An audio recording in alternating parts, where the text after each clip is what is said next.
जी जनाब, जर्मनी का opportunity card. देखें, आपको मैं आसान अल्फाज में बताऊंगा कि जर्मनी का अपॉर्चुनिटी कार्ड वीज़ा क्या है, क्या नहीं है, आपको कैसे मिल सकता है, कैसे आपको नहीं मिल सकता।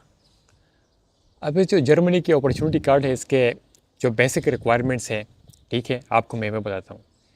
सबसे पहले आपके पास इंग्लिश लैंग्वेज आपको आनी चाहिए, या इंग्लिश लैंग्वेज, ठीक हो गया। आप देख रहे हैं ना, आप समझ रहे हैं मैं क्या कहना चाह रहा हूँ आपसे।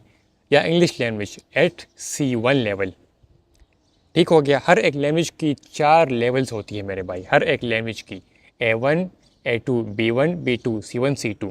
आपको इंग्लिश C1 लेवल पर, मतलब आपको एडवांस इंग्लिश आनी चाहिए, ये पहली रिक्वायरमेंट है। या इंग्लिश या जर्मन लैंग्वेज, जर्मन आपको आती हो A1 लेवल पर। ये है लैंग्वेज की रिक्वायरमेंट्स इस जर्मनी अपॉर्चुनिटी कार्ड की। आप मेरी बात समझ गए। सेकंड, इसकी जो रिक्वायरमेंट है वो आपका फाइनेंशियल स्टेटस है, आपके पास बैंक स्टेटमेंट। अब यहाँ पर दो बातें आती है, या तो आपके पास 12,000 यूरो का आपने बैंक स्टेटमेंट शो करना होगा, 12,000 यूरोस का, मतलब महीने का आपके पास 1,000 यूरो होने चाहिए आपका खर्चा, क्योंकि ये आपको मिलता है, ये वीज़ा, ये अपॉर्चुनिटी कार्ड मिलते हैं आपको 1 साल के लिए, ठीक हो गया। अगर आपके पास पैसे नहीं है तो इसका अल्टरनेट क्या है। अल्टरनेट जो इन्होंने बताया यहाँ पर कि आपके पास किसी भी जर्मन एम्प्लॉयर से वर्क परमिट या वर्क कॉन्ट्रैक्ट हो, एम्प्लॉयमेंट लेटर आपके पास हो, मतलब आपके पास जॉब हो। मतलब ये है कि आपके पास इन केस इन 2 वेज, अगर आपके पास जर्मनी के किसी भी एम्प्लॉयर से आपके पास जॉब है, आपके पास ऑफर लेटर है, या आपके पास 12,000 यूरो पैसे है, मतलब आपने अपने आप को वहाँ पर कैसे मेंटेन करना है जर्मनी में 1 साल के लिए।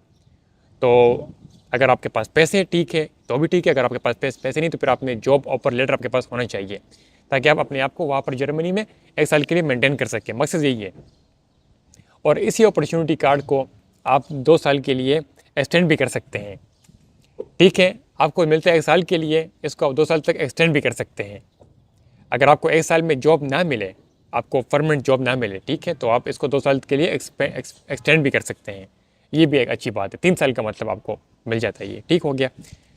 इसके बाद जो बेसिक रिक्वायरमेंट बता दी मैंने आपको, लैंग्वेज, उसके बाद ये फाइनेंशियल स्टेटस, उसके बाद थर्ड जो आता है, ये बेसिक से हटकर रिक्वायरमेंट इसकी, आपके पास एक्सपीरियंस हो, आपने जो डिग्री हासिल की है, आपकी जो क्वालिफिकेशन है, जो आपने डिग्री यूनिवर्सिटी से हासिल की है, आपके कंट्री में वो रिकगनाइज डिग्री हो, ठीक है, और उसके बेस पर आपके पास थोड़ा बहुत एक्सपीरियंस हो, 3 साल 5 साल का पिछले 7 साल में, तो ये इसके एक रिक्वायरमेंट है।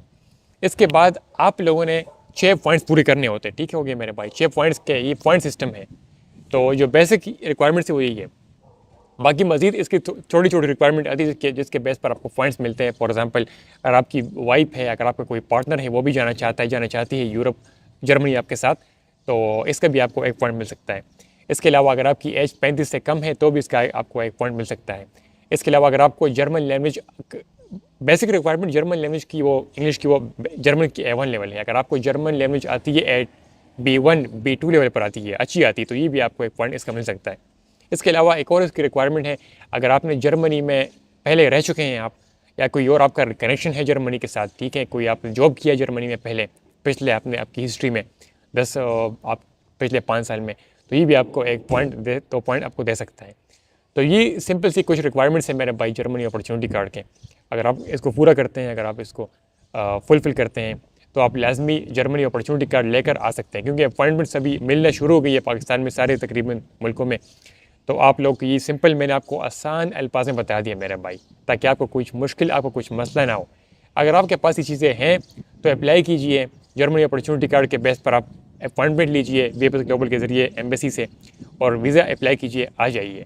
अगर आपके पास ये चीज़ें नहीं है तो फिर अप्लाई करने का कुछ फ़ायदा नहीं है, ठीक हो गया। तो मैं इसके ऊपर एक वीडियो पहले ही बनाई थी, अभी दोबारा तकरीबन तीसरी वीडियो मेरी इसके ऊपर, और मैं हर एक वीडियो में आप लोगों को आसान से आसान अल्फाज में बताने की कोशिश करता हूँ।